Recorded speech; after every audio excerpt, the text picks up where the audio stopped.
Aujourd'hui, nous allons parler d'Élie et nous allons commencer d'abord un premier texte qui se trouve dans le livre des Rois et au chapitre 17.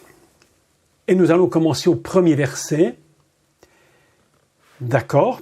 Et nous allons ainsi placer directement la base de ce que je vais vous enseigner. Il faut se rappeler que, à l'époque où le prophète Élie est en Israël, les rois, dont le roi Akab, dont nous allons parler, son horrible épouse Jézabel, une femme absolument ignoble, horrible, va entraîner son mari dans une idolâtrie impossible et le pays d'Israël est dans une confusion totale. Les rois d'Israël n'ont plus rien de commun avec le roi David, tout s'écroule progressivement. Et on va lire le texte, on commence, et au verset 1 du chapitre 17, je vous laisse le temps de prendre votre Bible, et nous commençons la lecture, d'accord? Donc, Eliaou le Tishbite, l'un des habitants de Galad, dit à Akab, « L'Éternel est vivant, le Dieu d'Israël dont je suis le serviteur. Il n'y aura ces années ni rosée ni pluie, sinon à la parole de ma bouche. » Voilà donc une première introduction. Vous vous souvenez que en Israël, le pays d'Israël est un pays tout à fait particulier parce que pour que la bénédiction soit sur le pays, il faut qu'il pleuve. C'est un pays où il est dit d'ailleurs que l'Éternel va leur dire « Mais si vous ne faites pas, si vous ne respectez pas mes commandements et mes ordres, la pluie cessera de tomber. » Et le pays va tomber ainsi dans une famine incroyable. Et ça va durer des années. Nous nous souvenons que dans le livre de la Torah, je crois au chapitre 2, si je ne me trompe, il est écrit qu'il n'avait pas plu, et c'est parce qu'il n'avait pas encore plu qu'il n'y avait pas d'échange entre les végétaux, si vous voulez, et qu'il n'y avait pas donc de production de fruits. On attend donc la pluie. La pluie est une bénédiction en Israël. Et voilà que le pays étant dans un état de ruine complète, le roi Akab étant un roi absolument ignoble, Dieu va intervenir par le prophète Eliaou. Et Eliaou va porter la sentence de Dieu d'une manière très très ferme. Et ce qu'il dit va s'accomplir. Ce que nous avons déjà... Vous vous rappelez que Élie est un personnage tout à fait particulier parce que celui qu'on appelle le Tishbite, en fait, le mot Tishbite vient d'un mot, vient d'une racine hébraïque qui va produire un autre mot que tous vous connaissez maintenant, c'est le mot Teshuva, faire un retour. Et le mot Teshuva lui-même est produit par une racine chouve qui vont donner la racine retour. Eliaou, le prophète, c'est un homme dont le ministère est de ramener, de faire le retour, essayer à tout prix de ramener le peuple, ramener ce qui est perdu vers l'Éternel. C'est son ministère. Donc, ce personnage est assez impressionnant dans sa personne parce que il n'est pas seulement un homme comme tout le monde, nous dit la Bible. Bien sûr, il est comme tout le monde, il est de chair et d'os. Et la Bible nous enseigne d'ailleurs qu'Élie était un homme de la même nature que nous et il a prié avec instance. Mais il était un homme de la même nature que nous, mais néanmoins il a quelque chose, vous vous rappelez, de très particulier, c'est qu'il vient de Gilgal. Et Gilgal, vous vous rappelez que c'est le lieu qui est Galgal, la roue. Et cette roue, nous la trouvons dans le livre du prophète Ézéchiel. La roue qui tourne dans la roue s'appelle Galgal. C'est-à-dire que le prophète Élie a quelque chose d'absolument connecté avec le divin. C'est pas un monsieur comme tout le monde, bien qu'il soit de chair et d'os, et il a besoin de vivre comme tout le monde, mais il a une portée au niveau céleste absolument impressionnante. Sa foi est absolument incomparable. Il dit, et ce qu'il dit s'accomplit. Lorsqu'il va d'ailleurs il va le dire, il n'y aura ni rosée ni pluie, Il n'y a absolument aucune rosée, aucune pluie. Sinon, lorsque ce sera dans ma parole, par ma bouche, les paroles qui sortiront de ma bouche produiront la fin de cette catastrophe qui vient sur Israël. On est dans des situations absolument prophétiques. Vous savez tous maintenant que le livre des rois n'est absolument pas un livre seulement historique, mais les rabbins l'ont placé dans les livres prophétiques. Aujourd'hui, nous sommes dans un monde absolument dramatique et on se demande comment Dieu va intervenir. Quel est l'homme, peut-être, ou la femme, je ne sais, qui parlera de la part de l'Éternel avec une telle hardiesse que les choses qu'ils diront se produira sur la terre. Et voilà qu'Élie est un homme absolument extraordinaire. Ce qu'il dit va s'accomplir. Donc, il est dit, Vayomer Eliaou à Tishbit. Il a dit, Élie de Tishbit, un des habitants de Galade, il dit à Israël, le Dieu dont je suis le serviteur, littéralement on devrait dire le Dieu devant lequel ma face est, ma face se trouve, je me tiens face à lui, et ce Dieu-là, il m'a donné l'autorité pour produire de tels miracles. Et nous passons tous les textes qui sont donc chapitre 17, et on passe tous les textes, chapitre 18, et nous lisons maintenant un texte qui va mettre fin à cette sécheresse qui est sur le pays d'Israël et qui est vraiment épouvantable. L'autre jour, je réfléchissais à la sécheresse, à la famine que ça produit. Je me disais, mais pourquoi tout compte fait, Dieu va-t-il mettre une famine, une sécheresse terrible, une famine lorsque Israël se trouve encore dans ses tentes avec sa famille, et Dieu va permettre une famine, une sécheresse terrible pour qu'il monte en Égypte. Je comprends que parfois Dieu permet ces choses afin de nous apprendre quelque chose d'autre. Dieu nous donne des leçons. Tout ce qu'il compte, c'est d'arriver à comprendre la leçon que Dieu nous donne. Pourquoi une telle chose s'est-elle produite?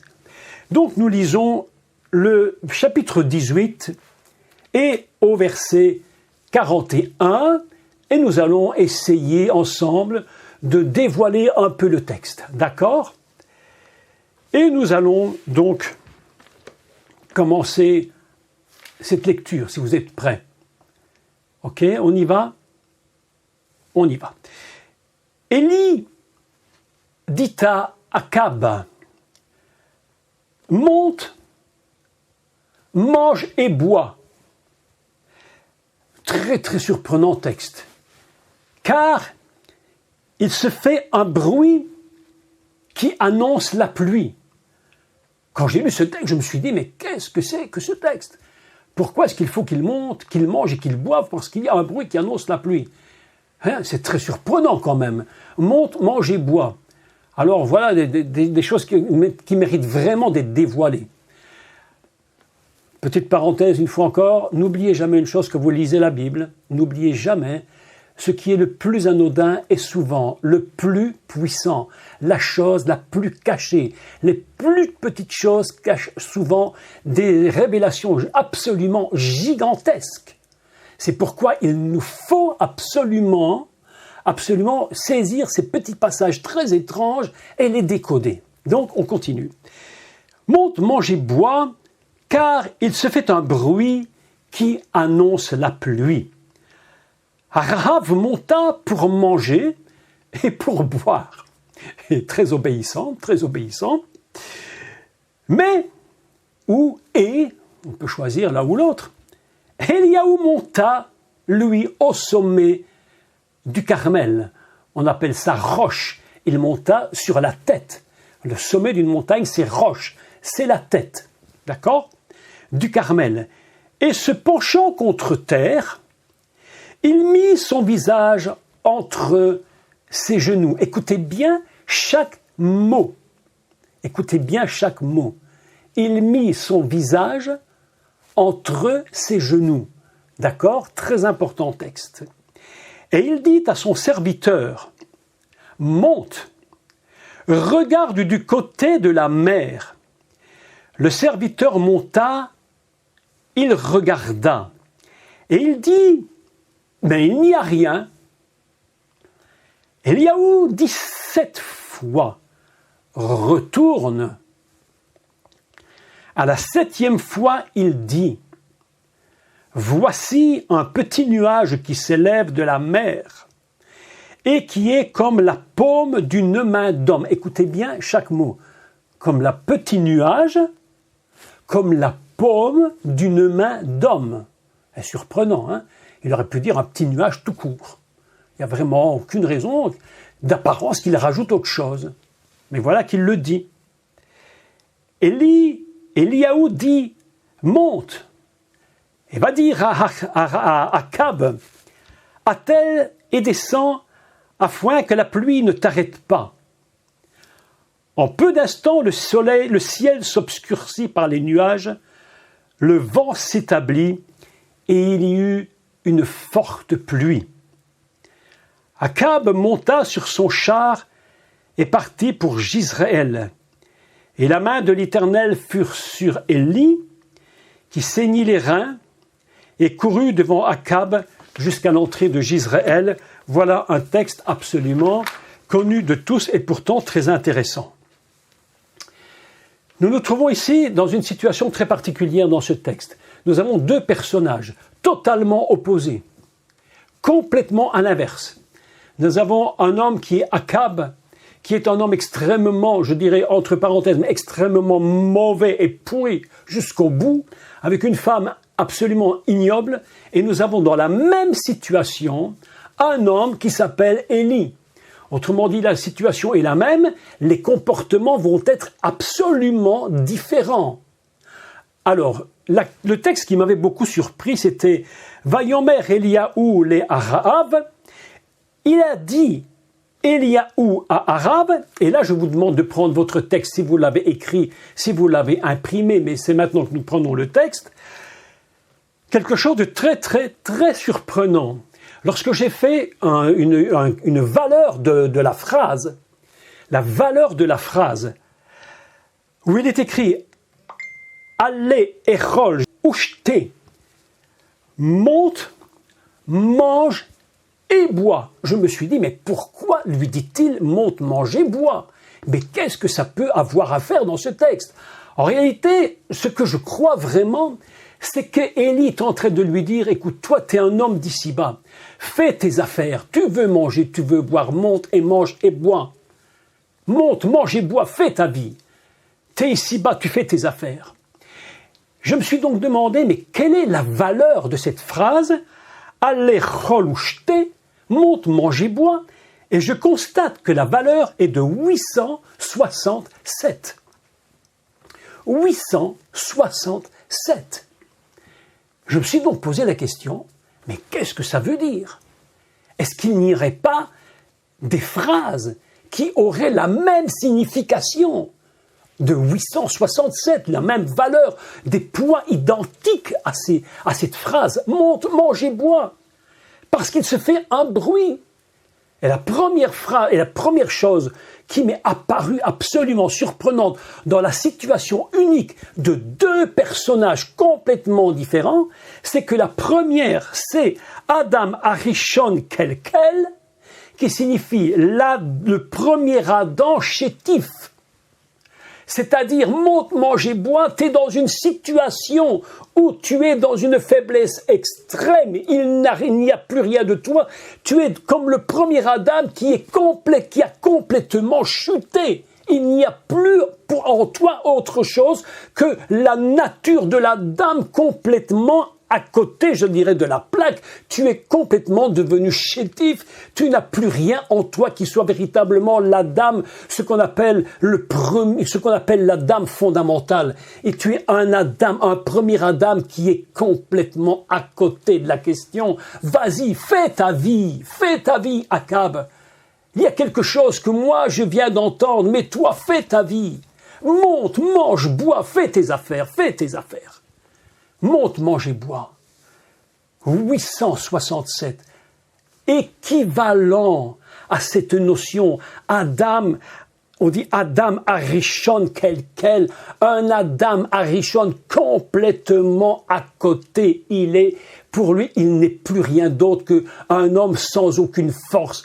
Et vous savez, cet homme Akab était complètement contrôlé par sa femme. Elle l'avait conduit vraiment dans l'idolâtrie. Et c'est ce que Dieu avait dit à Adam. Il dit, parce que tu as écouté la voix de ta femme. Voilà ce qui arrive maintenant. Et on est en train d'être dans la même idée. Akab, tu aurais pu être un homme extraordinaire, mais tu écoutes la voix de ta femme. Tu as épousé une femme qui ne méritait pas de l'être. Et aujourd'hui, voilà ce que tu es devenu. Monte, manger, bois, fais tes affaires. Fais tes affaires, monte, manger, bois. Ça non plus maintenant dans la situation auquel il y a deux solutions. Soit tu reviens à Dieu, ou tu continues comme tu es. Et la deuxième phrase, absolument, mais magnifique, qui a la valeur de 867, c'est la suivante. Abraham Avinu Tikkun.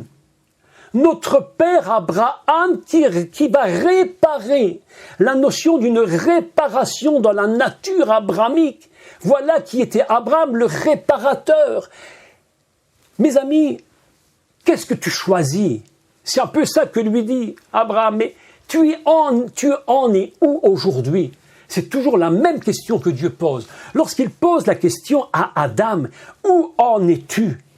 Monte, mange et bois. Voilà où tu en es. Où en es-tu? Monte, mange et bois, fais ta vie. Mais en réalité, tu devrais réfléchir afin que la dimension de la réparation soit pour toi. N'oubliez pas que Eliaou, c'est celui qui va ramener le cœur des pères. C'est celui qui va faire la teshuva, celui qui va ramener le cœur du peuple vers Dieu. Et il lui dit, mais qu'est-ce que tu choisis?